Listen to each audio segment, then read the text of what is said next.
Welcome to another episode of I Am Maria podcast, a space where we explore the impact stories that inspire us to be who we are today, showing how our personal decisions and tools shape our lives.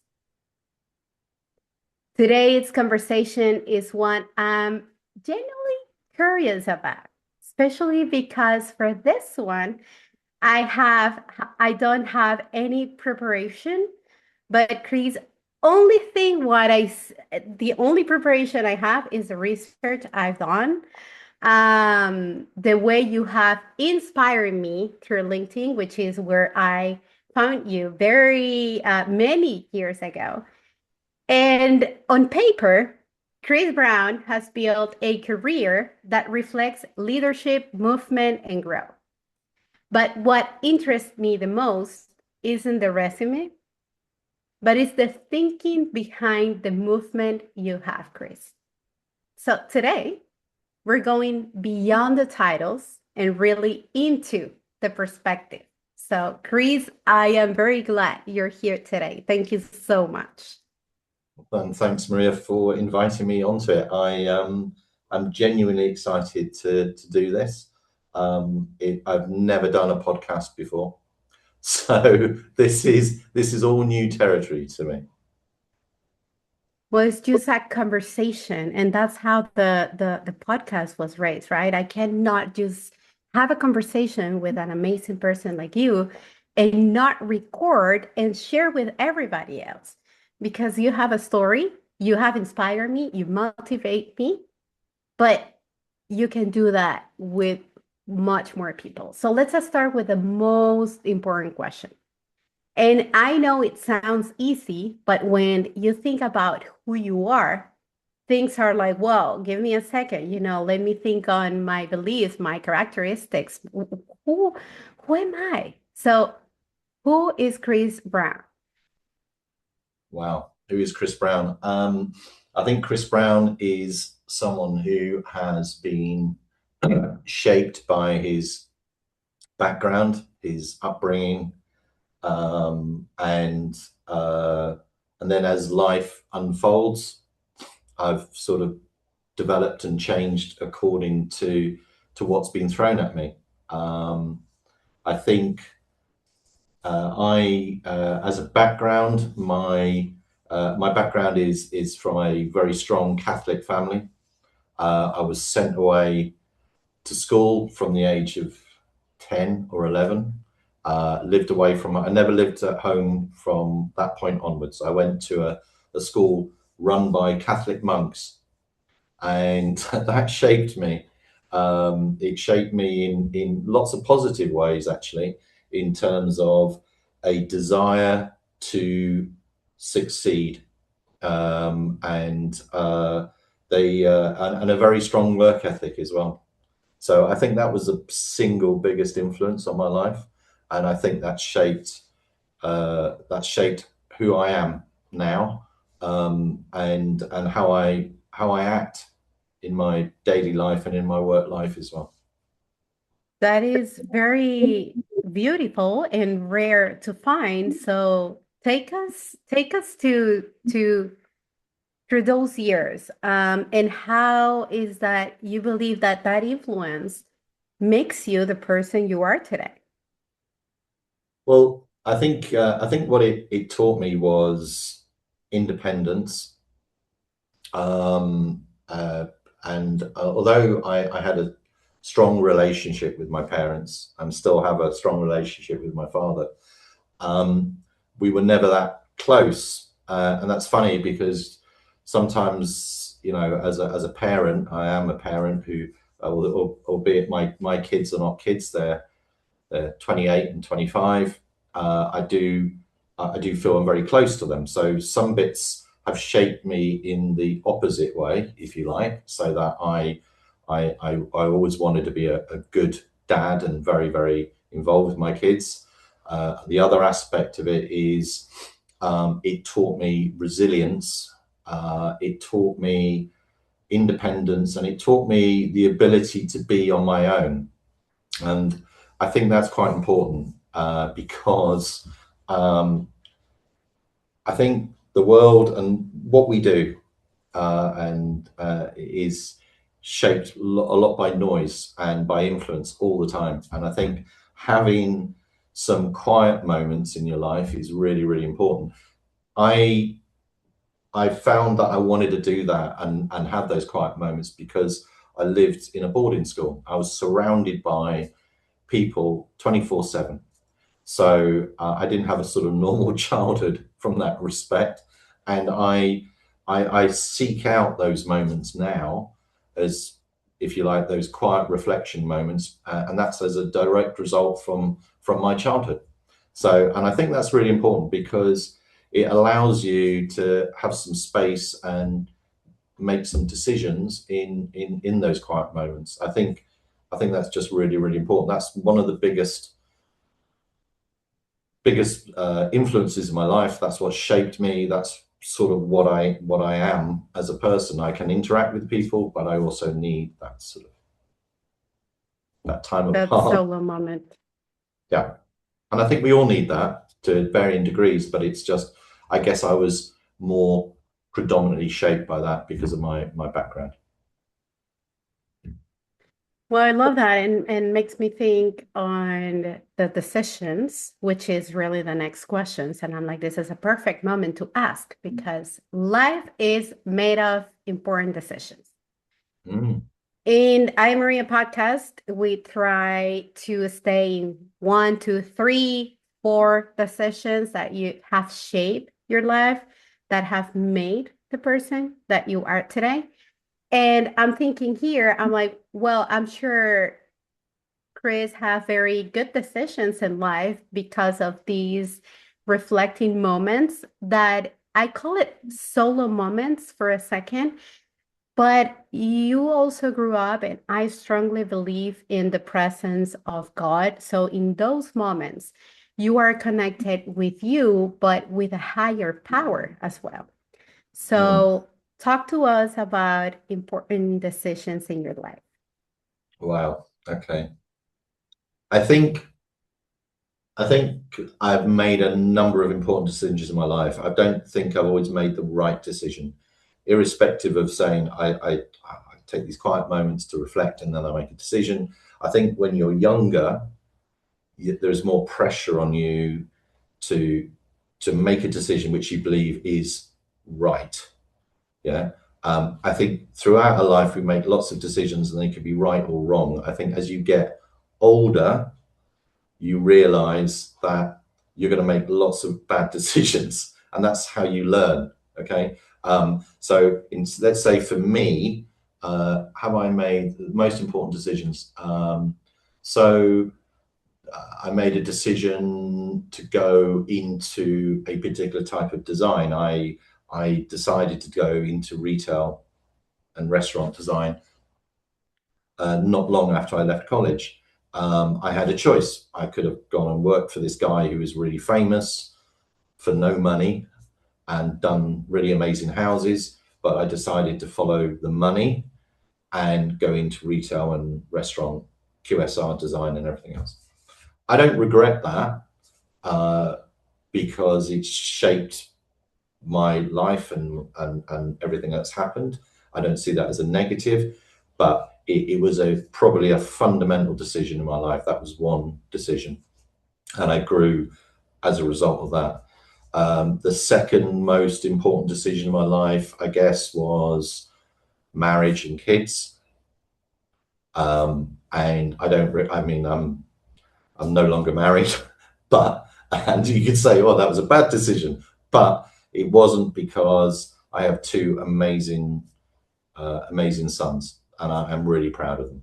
Um, and I couldn't be without my kids. I see people in later life who've made a decision not to have children, and I see sadness in the sense that they can't share their life with kids. Kids are really hard. You know this. You've got young kids, and it's physically demanding. I've done it and everything else.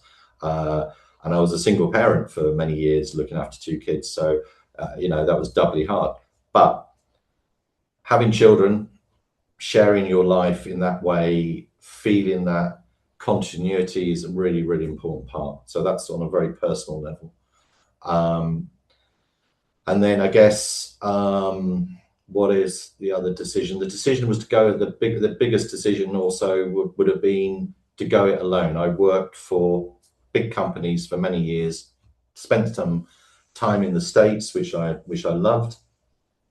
And I made a decision to come back from the US when my son was born, and worked in big retail companies in the UK, and then at a certain point decided to do my own thing. And that was 25 years ago. So 25 years ago, that was the biggest decision, just do my own thing, and that was terrifying. Do I regret it? Sometimes I do, especially with with how hard it is to run a company, and we've had lots of failures. We've done well and we've done badly, and we've made mistakes, and we've won clients and we've lost clients spectacularly because of stupid errors.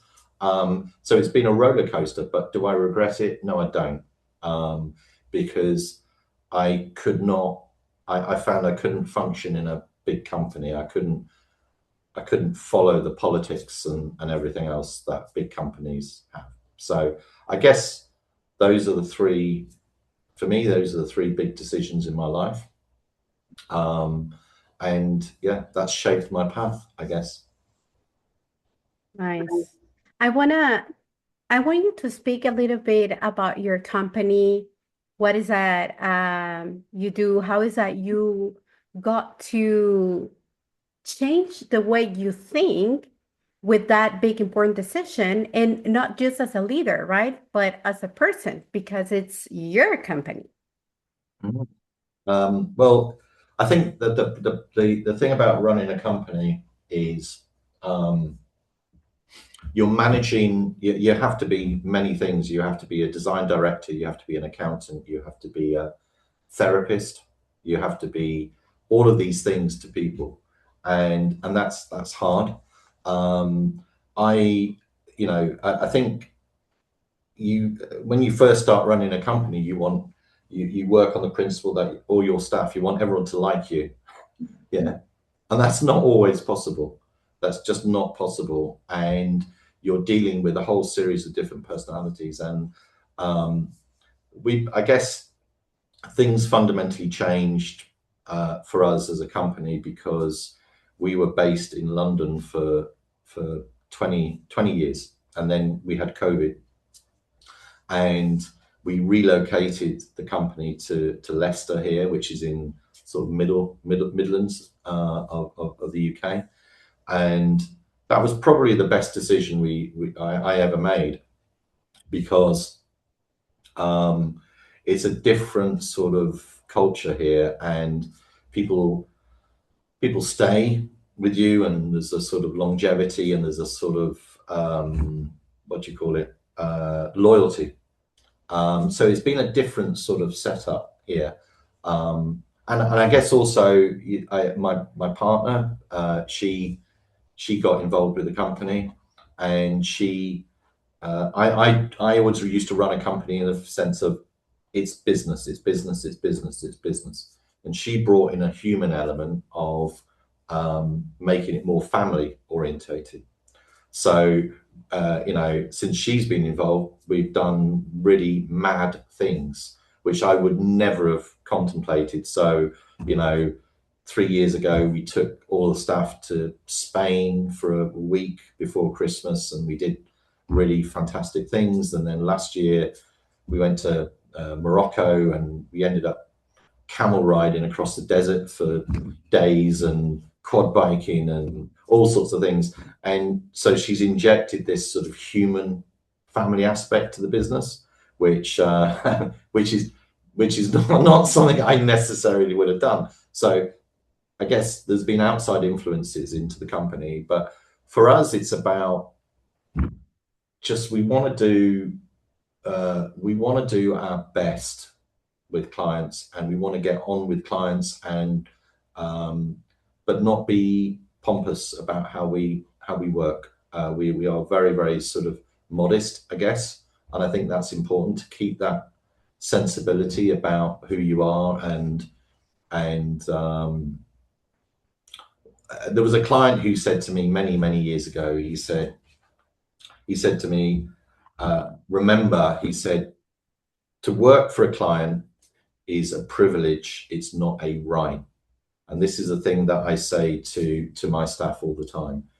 This is not, you're not working in a government organization where you can sort of say, oh, I'll do that tomorrow, or I'll do that in 3 days, or they can wait, or whatever. We work in a very demanding private industry where it's all information led, and we are judged by how the quality of the information we do and how fast we deliver that information.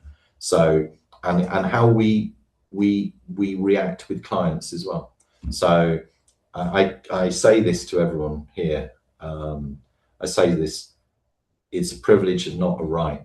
Okay. However hard it might be, you have to remember that, because these people ensure that this company gets revenue and you get paid. So it's about understanding that sort of that relationship. So I'm not sure if I answered the question, but I was I was rambling a little bit there. But I think it's important to remember what your goals are, and what you've got to do as a business. That's all. Nice. And I love that you really talk about the foundation that you have created. And then there has been an evolution within the company, right? Within the years.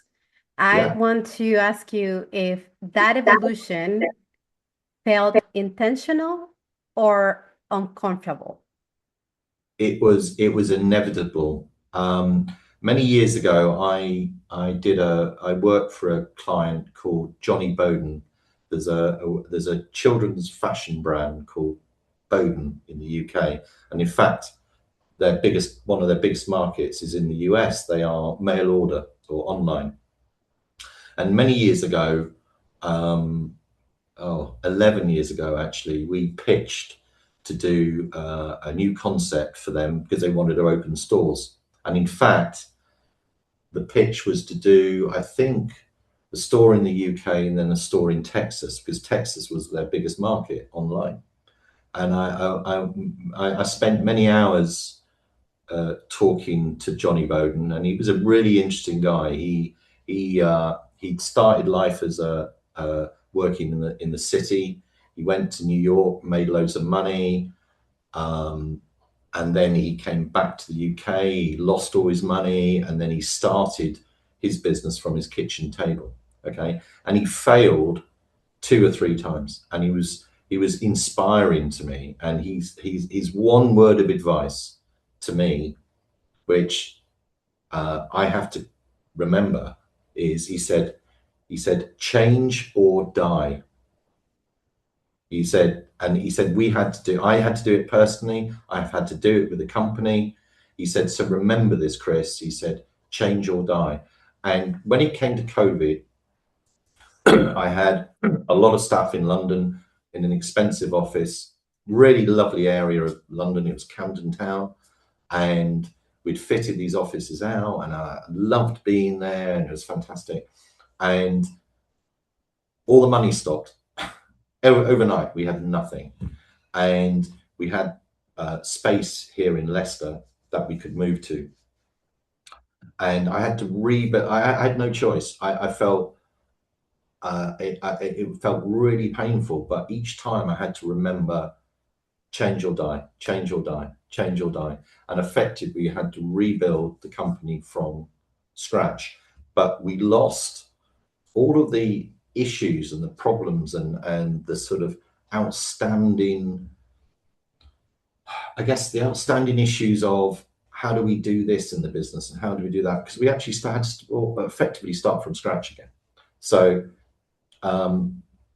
to answer your question, it was thrown on me, but actually it was the best thing that ever happened. So I think all businesses have to adapt, they have to change, and people have to change and adapt as well. Because if you stay in a single route and say, no, I am going to just stay, it doesn't help you. You have to be able to adapt and change with your life. And we all do that. Personally, we do that. When you have kids, your life goes literally upside down, like the contents of your house and everything else. And you probably had a perfect house, and then suddenly there's scribbles on the walls and toys are left out, and you walk down in the morning and you stand on a piece of Lego, and you know what I mean? All of these things happen, and that is all about change. So I think that's really important. Totally. I love the change or die because it's like make an evolution. You have no other way. Absolutely. And Chris' leadership looks very steady from the outside. But when you're changing, when you are in this evolution, you feel a lot of pressure, a lot of emotions. Where do you personally feel the most pressure that people might not see, or maybe at that specific moment, right? I guess the pressure for me is the multitasking of things that you've got to do. And the one thing I've learned in life is that women are so much better at multitasking than men. Okay. Men work on this route of I will do this task and then I will do that task. And women have this unique ability to to think of about 3 or 4 different things at the same time. And I have to say the majority of my staff are female. And it's not because I'm being sexist or anything like that. It's just that generally I find that they will multitask because they're not dealing with one client, they'll be dealing with 4 or 5. And each client will want varying things at maybe at the same time or different times. So it's about scheduling and meeting expectations.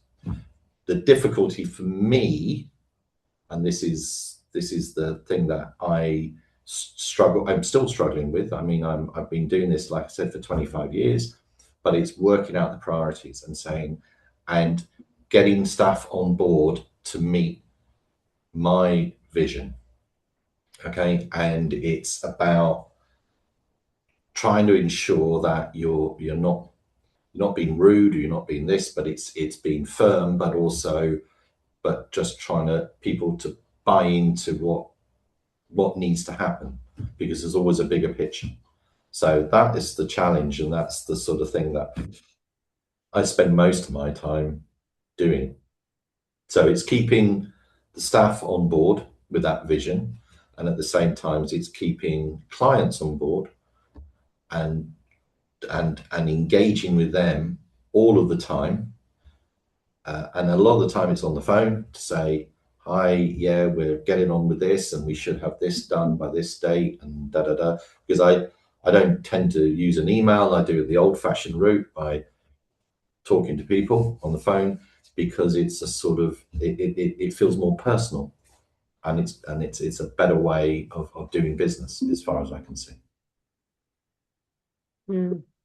So there is a lot of people relying on you. It's your team, it's your clients, your family.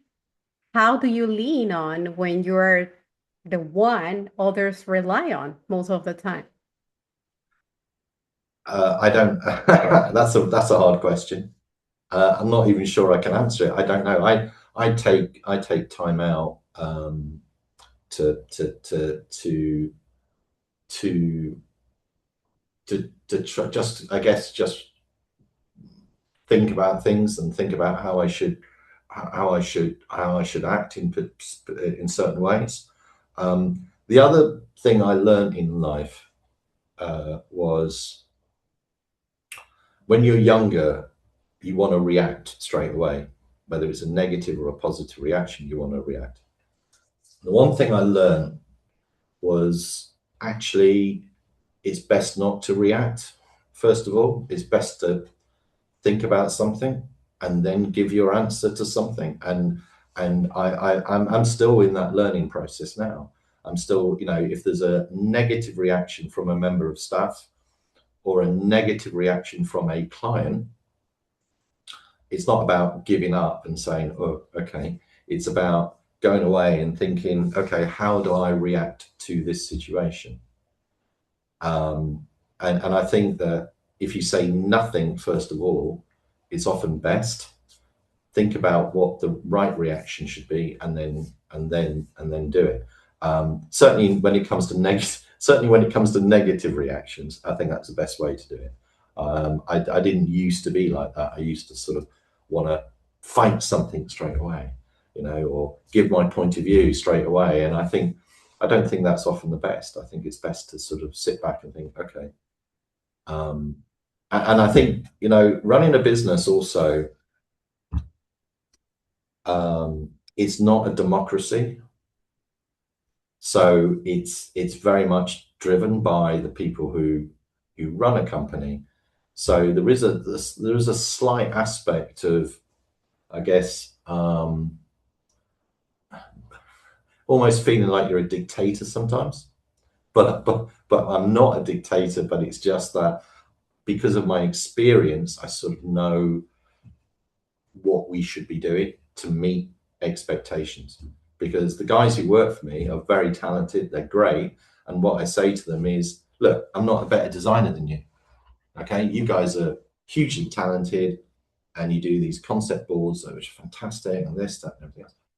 I said, the only difference between me and you guys is this. Number one, I have years of experience. Number two, I worked as a client for 10 years. I was on the client side. I was a design manager, I was this or whatever in various companies. So I have an understanding of what a client wants and what the most important bits is and what the reaction time should be from a consultant and da da da. So that's the only real difference. So that's what I try and impress on these guys. And that's why I think is one of the elements of success of the business is because I try and see it from the client perspective, first and foremost, what they want. Now, some clients are, you get the odd client who can be hugely unreasonable.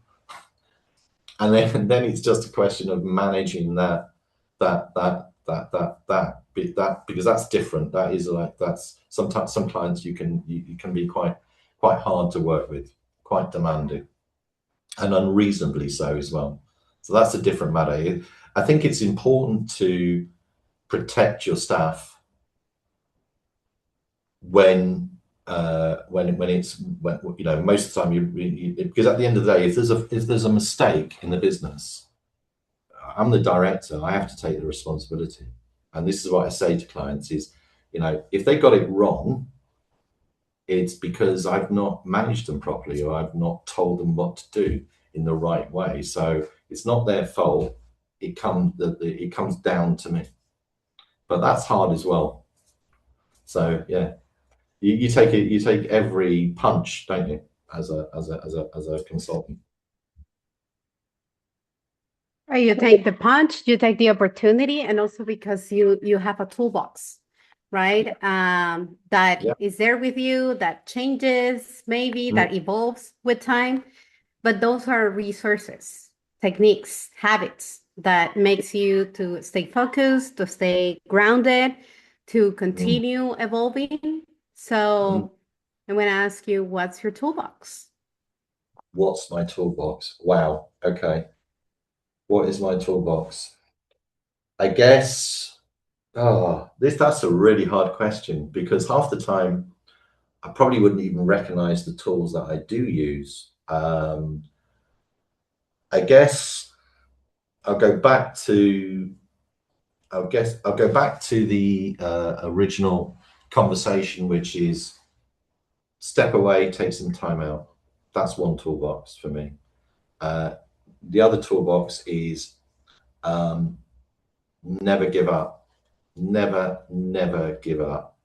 And that comes from my childhood. and fight, mentally fight, not sort of physically fight, but mentally fight for what you believe and what you want. Because there's another phrase, as my late mother used to say. She used to say, success is 1% inspiration and 99% perspiration. Yeah. So hard work. You just got to work hard. There is, if you're given things free in life, well, that's a bonus, but that's rare. We all have to work hard for what we want. And the one person that I have read extensively about, and I genuinely am impressed with, is Richard Branson, because he had huge opportunities in the sense that he came from a relatively good background, but he was hugely dyslexic, never did well at school, and he just worked really, really hard and used all the tools that he could think of and all the chances and the opportunities to do what he's done. And I'm hugely impressed. I've read extensively his, the biography and everything else, and I think he's an amazing man. So I think it's about using the opportunities, because the smallest opportunity could lead to something much bigger, and that's also, I guess, in my toolbox. If you say what's in my toolbox, is never give up on any opportunity, however small. You might think it's not worth it. And I always say stuff. If it's the meeting with a client that you don't want to go to, then that's exactly the meeting that we need to go to. The hardest ones are the ones that you do need to attend, because if you leave things unfestered or like festering away, that then before you know it, something bad could happen with a client or a project and everything else. So it's every opportunity, fight hard for what you believe in, take time out and not react. What else? I think that's probably it, actually. That's all I can think of for my toolbox. And change or die. That's a toolbox I take also Right. today. Yeah, sorry, you're right. Absolutely. I forgot about that. That's probably one of those things, but you're right. Yeah. Change or die. Yeah. So yeah, it's and it's all about movement, isn't it? That's what it's about, movement. Yeah. And trusting yourself, really having that time to speak to yourself. And I'm thinking that with all the experience you have, Chris, there's a lot of responsibility and influence as well that you have. And within the years, maybe some ego. I'm sure you deal with really good clients, really nice projects, because I've seen those. So has there ever been a moment where your ego got in the way? Yeah. Yeah. I can think back. Yeah.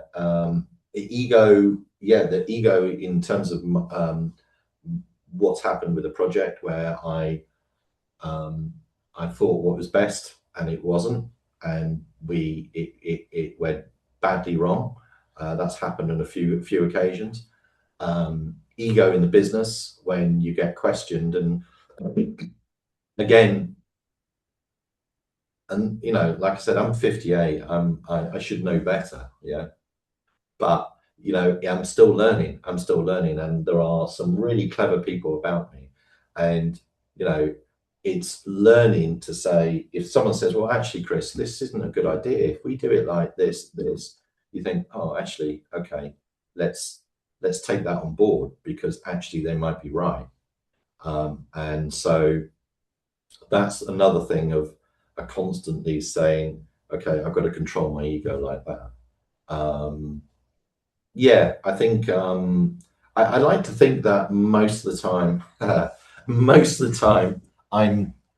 I'm relatively modest about my approach with people, and Uh, but yeah, there have been occasions. There have been occasions, but I think less and less as I've got older.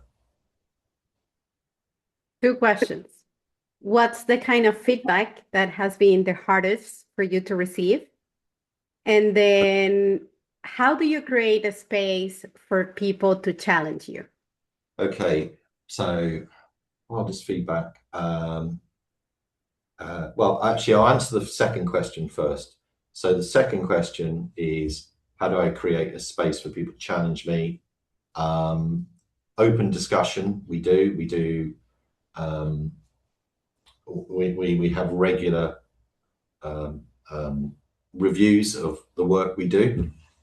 I never used to be like that, but that's my partner because she's coming from another industry and she's brought in these sort of management processes, which I couldn't get my head around, first of all. But actually, she's brought huge positivity to how the business is managed and listening to staff.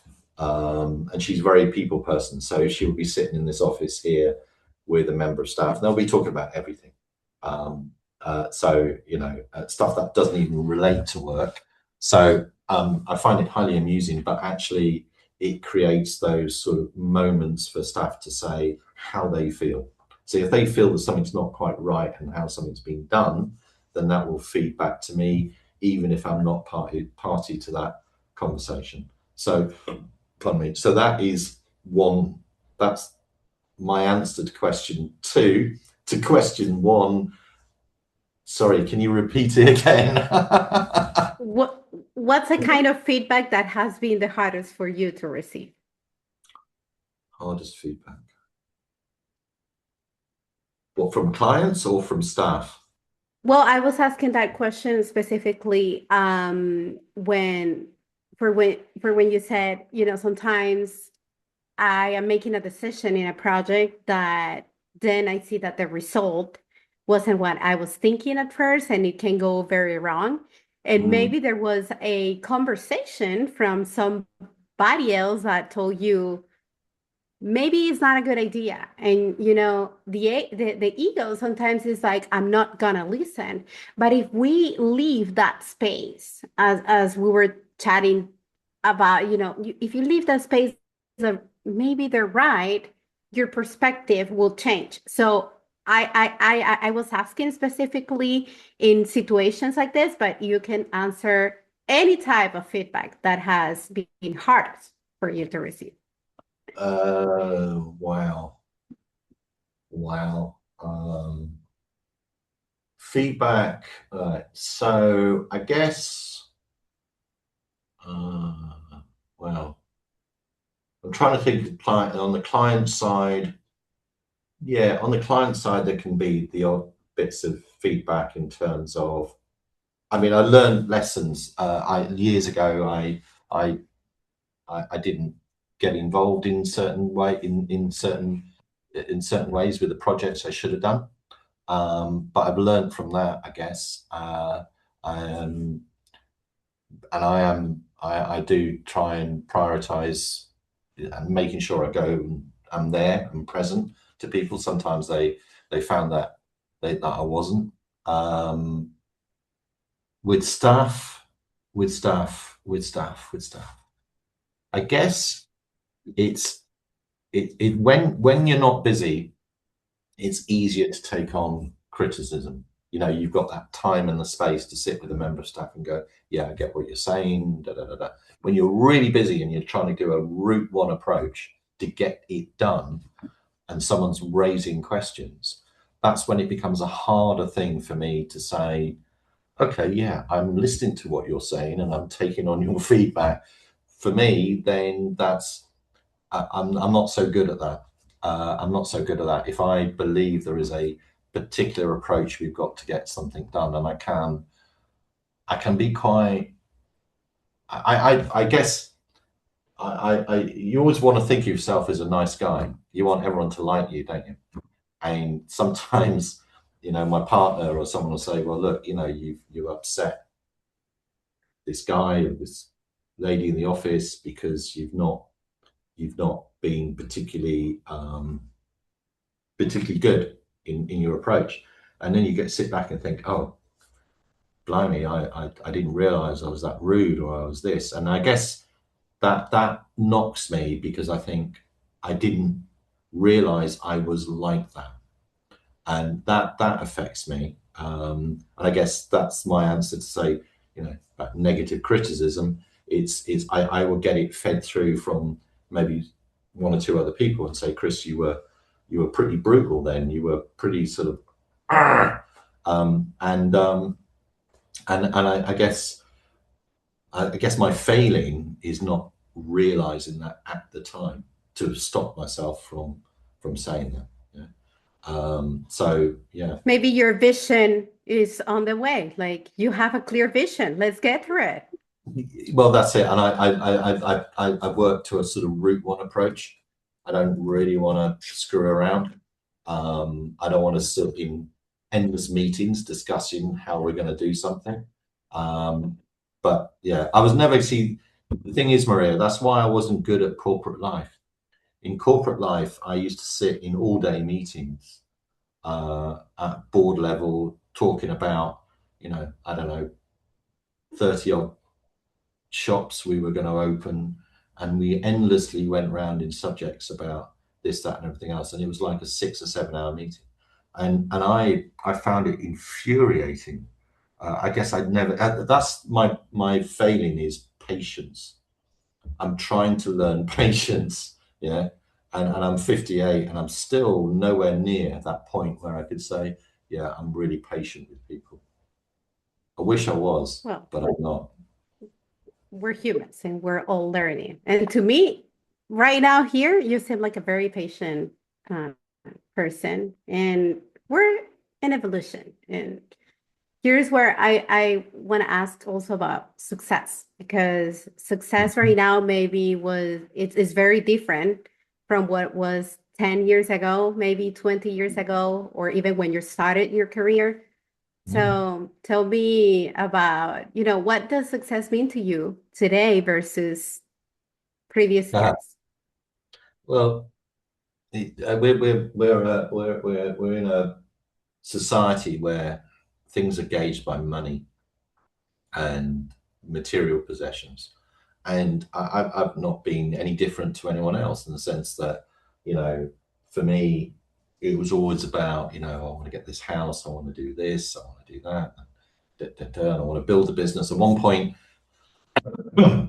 it was all about having a company with lots of staff, and we were really, really busy. And then as time goes on, you realize that these things don't really matter. In fact, the bigger the company you have, actually, the less money you earn. That's one thing I learned. And also, people chasing after material possessions. So I guess I've got things I want, and there are certain things I like, but you realize that certainly when you experience sort of loss with, it sounds a really obvious thing to say, but when you lose family members, then you realize, and as you get older as well, it really hits you. Like I said, I can't believe I'm 58. The last time I remember, I was 50 years old, and now I'm 58. And I'm thinking, God, I'm getting old, yeah. And the staff members, I'm old enough to be their dad, and it's scary. So I guess it's about reaching a point where I'm comfortable. For me, just comfortable is enough. And that doesn't mean loads and loads of, millions of pounds in the bank. I wouldn't be like that anyway. But it's just about being comfortable and being able to have some legacy with the company, because I want to be able to get to a point where the staff can take the company forward and I can walk away. So that would be successful for me if I could make that happen, and just doing things that make me happy. Okay, I love design, but I also love doing other things as well. And my idea of success is in 2 or 3 years is having vineyard in Spain and growing grapes. And truthfully, that's where I want to get to, um, and be outside. You know, my two favorite places in the world are California and Spain. And I have a lot of family in California, and every year I go to California, and my and I love the climate, and it's great to be there. And I love Spain as well. It's very similar in terms of that sort of climate. So yeah, success for me would be just having a life which allows me to do those sort of things. Um, yeah, that's basically it, really. Yeah. So the way to your heart is a good wine. Yeah, yeah. I mean, the most the one of the best times of my life was I was designing stores for a British fashion brand, which is now doesn't have any shops. It's online only. But at the time, they had a lot of stores, and they went into partnership with this guy in South America, in Chile. And I spent quite a long time traveling around South America, and I loved it. I absolutely loved it. And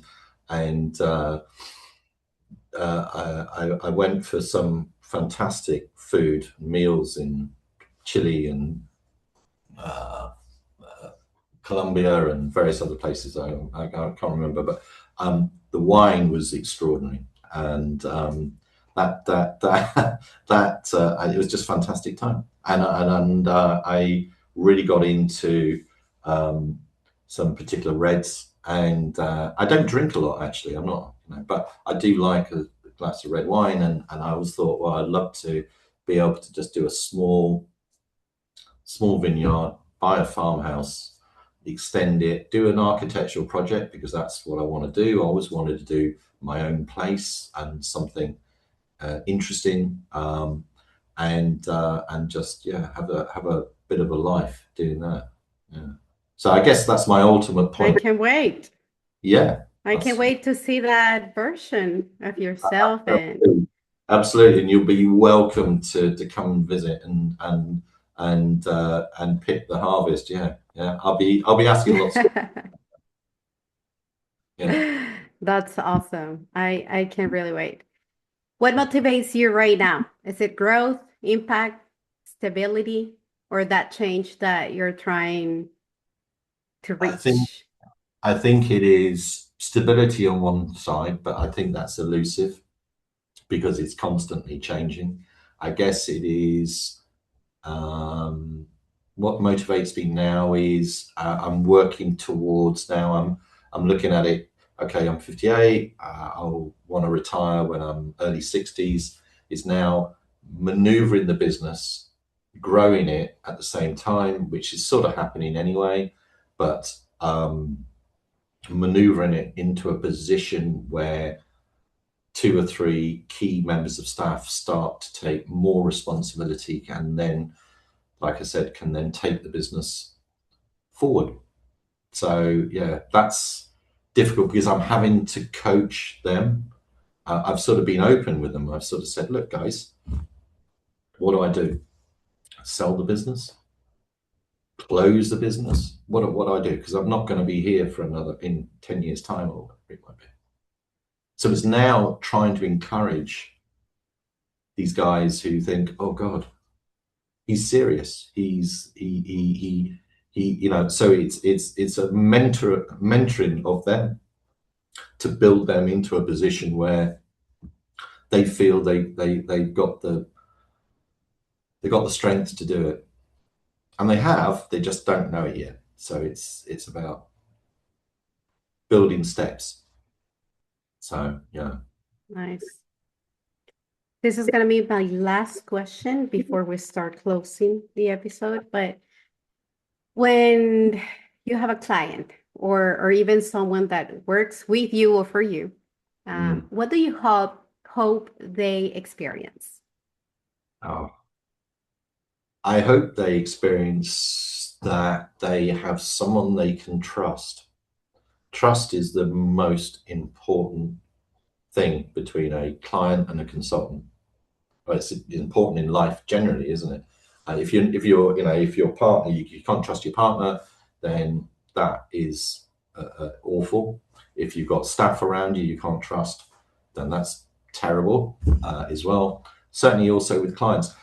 Clients need to know that you have their best interests at heart. That's what it's all about. And then that's built on trust. And it's funny because I've got this client at the moment, this lady, and we've just done a design for an Indian cafe bistro, and she knows nothing about building. She owns lots of restaurants, but she knows nothing about building. And she phones me up every day to talk about process and everything else. And we talk it through. I don't charge my time, I just talk.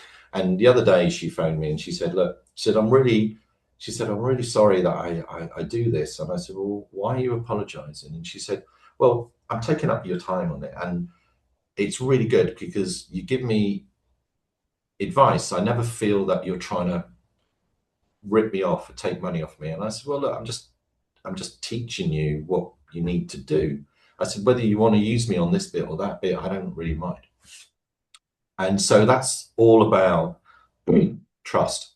It's got to be that it's vital. If the client doesn't think they can trust you about your quality of your work, or they can't trust you that you're not going to give them the right advice, you don't get on, all of these things are really important about building that relationship. And I've been in several situations where I've started off on a sort of level with a client, and it's you don't quite know what they're thinking of you, and etc., etc. And then you might have a few blips. We had this with one particular client where I genuinely thought we were going to lose this client because I felt that there was a drop in trust. We did some design work that he wasn't happy with. He told his partner, who we do work for as well, phoned me up and said, Chris, he's not happy with you, you need to sort this out. So there was that drop in trust. And we had to work really, really, really, really hard to regain that trust. And now he phones me up and goes, oh, hi, buddy. Yeah, it's a completely different thing. I know that he trusts me. I know that, and it's about always giving your best effort. So he thinks, yeah, Chris is always there. He's gonna protect me. He's gonna give me the right advice, etc., etc. This guy is, he's given us a lot of work. We're doing some really amazing new projects right in the heart of London, and they're not cheap projects. These are big restaurant projects. So this is important for me, so it's all about that communication and trust. That's the most important thing. Nice. I love that. Okay. Chris, what would you like people listening to take away from this episode? I think if you're starting on a journey, you've just started out on a business, you're starting your own business, is to never give up, is to fight really hard. You will not get anything for free. And you just need to persevere. And success is not like this. Success is like that. Yeah, I guess we've all seen that diagram. You're falling down through holes, and then there's another diagram which shows an iceberg. An iceberg's really interestingly, something like 30% of the iceberg is above water, and 70% of the iceberg is underneath water. So I saw a sketch once which says success on the top, and then underneath it said failure. And I think, certainly I can say that 50% of my working life has been mistakes and problems and failures, and then there's probably another 50%, maybe less, which people go, he's done really well. Oh, that's really good. So it's just perseverance. You've just got to work hard. There you are. That's my only bit of advice is don't give up because it doesn't come easy. Oh, Chris, thank you so much for being here, for being open, That's okay. thoughtful, and real. It's really change or die because Yeah. conversations like these remind us that leadership isn't about just the strategy that you have, but it's really about the self-awareness, the self-love that you have, compassion, time for you, Mm, continuous evolution, and mhm. trust. Yeah. Trust. Definitely. And for Okay. you listening to this episode, please don't forget to subscribe, like, and share because that way is how we can get to people like Chris Brown. Chris, thank you so much again. Thanks, Maria. It's lovely chatting to you.